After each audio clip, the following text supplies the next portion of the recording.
এই দোয়াটা পড়ার দরকার আছে না নাই?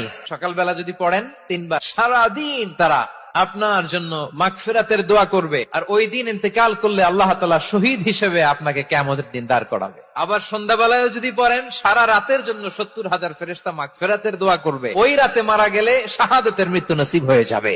সকাল সন্ধ্যার যে জিকির, এই জিকিরের অন্তর্ভুক্ত করে নেবেন এই ওয়াজিফাটা। ওয়াল্লাহুল্লাযী লা ইলাহা ইল্লাহু আলিমুল গায়বি ওয়াশ শাহাদাতি হুয়ার রহমানুর রহিম।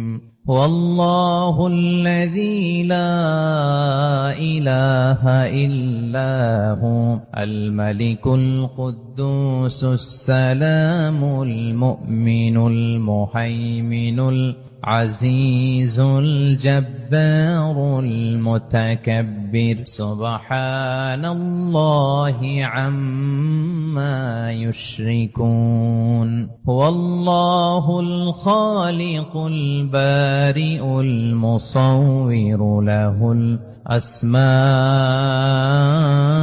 الحسنى يسبح له ما في السماوات والأرض وهو العزيز الحكيم।